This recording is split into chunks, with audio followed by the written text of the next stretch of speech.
Yo, what's up boys? Makabalik na naman tayo sa isa na namang panibagong napakalupit na episode ng Anime Expedition. So ngayon, itatry nating i-evolve Yuta sama Warida. Guys, may draconic siya na trait. Papalakasin natin yan. Try natin siyang evolve hanggang lumakas. Ayun, check natin kung anong nasa banner. May dadagdag pa pala tayo. Student and String Demon. Wait, I think skip muna natin yung mga yan. Then nga pala, level 15 na pala ako. Hindi ko rin siya napansin. Pwede na tayong makapag-equip ng isa pang unit. Equip natin tong si True Saint. Yun! Lupit! Nga pala ang ating pang shield breaker. And i-claim na rin natin tong mga pula-pula na to. Ano to? Kahit sa mata nito. Aray ko po. Uy! Ang 23 crystal and 2,500 gems. What?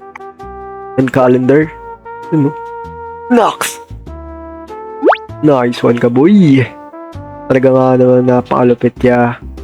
Yan, isi-check natin kung paano nga ba ma-evolve ang isang Yuta sama! Meron tayo Sprite Rainbow na dalawa. Then Sprite Purple, Sprite na Blue. Okay. So, I think babalikan ko na lang kayo if nakuha ko tong mga to. So yun na nga guys, pwede na nga natin ma-evolve ang ating napakalupit na cursed student na si Yuta. And nakuha na nga pala natin ang mga kailangan para ma-evolve siya. Yo, basic bro. Karoon nga pala siya ng +1 new attack, new passive, and 2 new upgrades. Napakalupit boy. Para at evolve na yan. I-evolve na yan. Yun, Nox. Nasa likod nyo si Rika pre. Rika yan guys. So, yung Yuta. Ang alam ko lang ay may skin din daw siya. What? May skin pala to si Yuta. Makikita daw sa events eh. Master True Love. Here. I don't know paano siya makuha. Pero ito. Paano siya makuha? True Love events. Ito. Paano quest.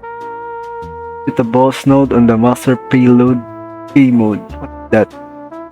Ano was that mean? Ano what that mean ba? So bago natin yung puntahan is try muna natin lagay or palitan itong trait ni Yuta na Draconic. Kasi nagkaroon na naman tayo ng malupet na trait rerolls galing sa ating malupet na mga rewards. Yun na nga, Nox. Sana'y makakuha tayo ng ano pa ba? Unbound. Sana makakuha tayo ng Unbound. Ako na Unbound guys.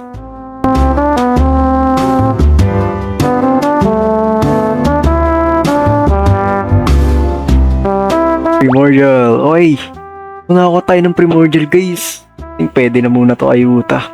Naka-increase siya ng 35 damage while decreasing SPA by 15% and nakakapag-increase ng range by 20%. 2%?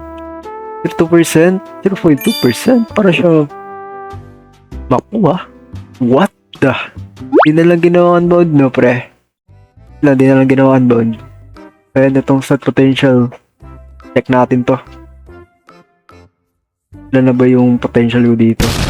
152 na wala, so pwede tayo mag-reroll. What? Sayang yung damage guys. AO SS and Z. Sayang. Palit yung Puppet Telekinetic. 34% pa lang siya. I think ayusin ko muna yung potential nito. Tara, ayusin na yan. Dan nakalimutan ko guys. I-showcase nga pala natin ang mga bagong skills nito ni Yuta. At i-place na yan. Let's go! So first skill ang tawag dyan. Yes, I don't know kung ano yung pangalan niya. Pero nagkaroon siya ng bagong passive. This we call the Curse Mimicry. Every 3 regular attack, follow up with a copy of an attack of the closest unit in range. The follow-up attack will deal 100% of this unit current damage. What? OP naman yan. Plus 40% of the closest unit current damage. What the heck? And ito naman yung Spirit Bats na dati niya nang meron siya. Meron siya ng Black Flash. And may bago siyang skill na Black Flash. Natin kung ano to. Wait guys. So lumalapit siya pre. Ulit natin. Nakahawit niya. So magkakaroon naman siya ng attack na die. Yun. And passive niya is nandun pa rin. Natin yung kanyang napakalupit na attack. Ayun. Para siyang si Salmon Sorcerer pala. So meron siyang Megaphone. Yung Megaphone na nagsasabi ng yun or die. What? Ito naman ang True Love. Na is kill AoE siya. Well now is naging cone na siya. Cone type AoE na pre. Nakampucha, ang ganda.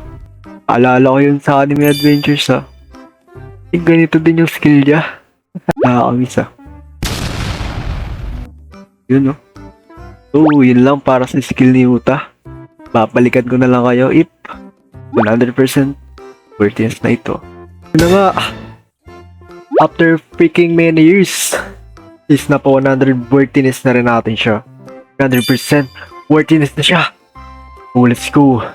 At atin nang i-reroll ang kanyang stats natin. Kung ano ang makukuha natin dito. Let's go! Sana makuha tayo ng maganda please. Yung makuha ng Z plus Z. Ilat. Minus A minus A plus. Bad. But super bad. Can I lie? Okay, pwede natin gawin dito. So yung merchants niya, I think lock lang natin yan. Then reroll. Yes, nice. Ano bang pwede natin gawin? So I think papa-level 20 na muna ako. So tatapusin ko muna tong Rose Kingdom and Fairy King Forest. Para tapusin na yan. Basic na basic.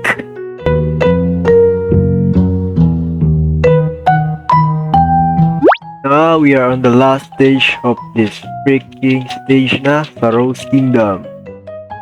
Stage 5 na tayo. Ganito nga pala yung strategy ko. Paano ko siya natatapos? Tol, basic yan siya tol. Basic lang yan tol. Tutorial. First thing is, place nyo yung ramen gauge dyan. Then, you need si for defense guys. Well, yung telekinetic natin is pang boss damage lang or boss killer. Then, lagay nyo dyan sa yan is Yuta ulit. Para malakas yung range niya and yung SP niya is ilang din. Ito naman si Puppet. Yun no. Upgrade nyo na yan. Ramen. Ito si Puppet bro. Napaka-basic talaga tol. Then wait nyo na lang matapos yung game. Kaya na nila yan. Yun. Nanga natin yung stage na to. So proceed na tayo sa next fucking stage. Let's fucking go. So nasa Fairy King Forest na tayo. Let's freaking go guys. Kung napansin, ang ganda ng map nyo. Parang siya yung nasa pre-rin din.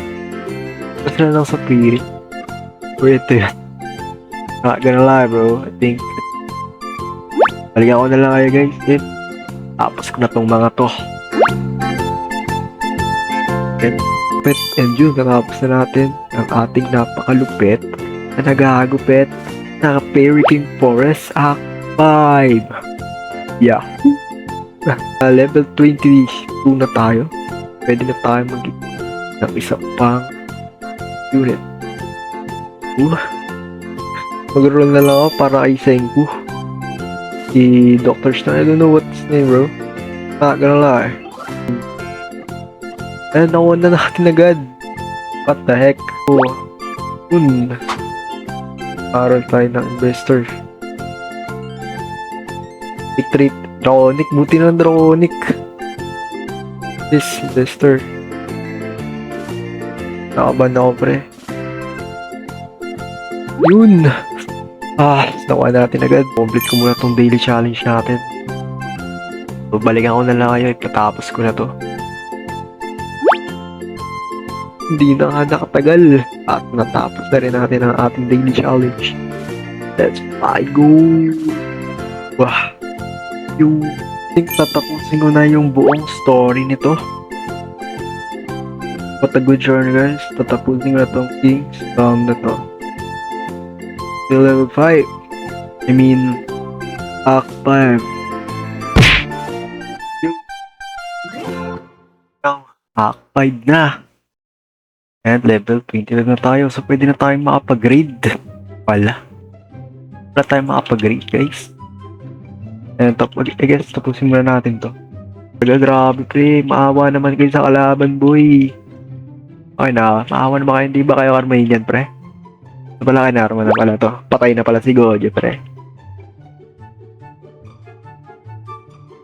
Yaka tuloy, tol. Hanapin mo nga si Gojo. Saan si Gojo? Pinatay ni Sukuna. At may clone. Durugin yan.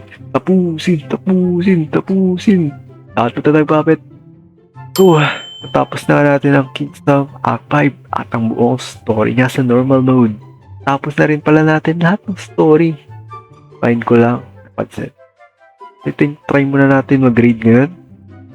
I think gusto kong kunin si Kenpachi. Try natin siya. Start na yun, guys. Dan kaya yung 2-3k yan ang bibilis nila. What the fuck? Madami. Magantay naman kayo, para may pupuntahan kayo lahat, ang bibilis nyo. Pucha kayo, magantay naman kayo, tol.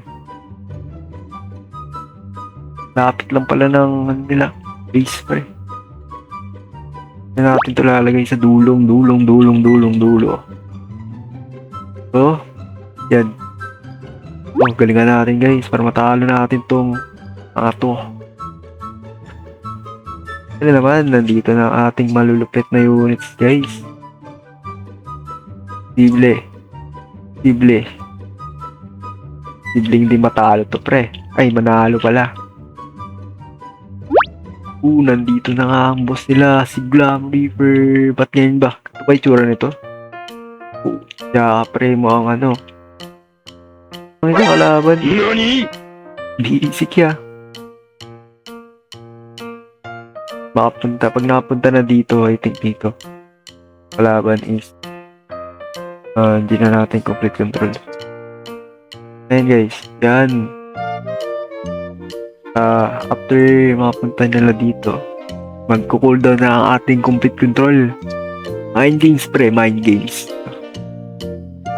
Yun na natin. Auto na yan. Automatic.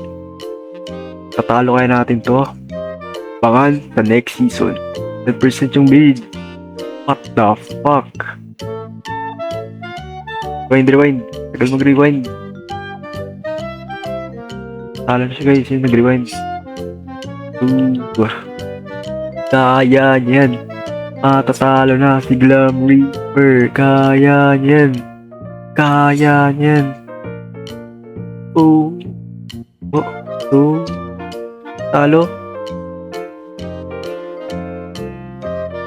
Talo kaya natin to. Reaper, last one. Last tick. Let's go. Natalo na nga natin si Glam freaking Reaper, pre. The heck? It's so easy, not gonna lie. Think, yun na muna para sa araw na ito. Hanggang Raid Spirit video. Kunin na natin si Kenpachi. At tatapusin na natin ang Raid Act 2 and Act 3. Salamat sa panonood, guys. Bye-bye! Sayonara, sayonara.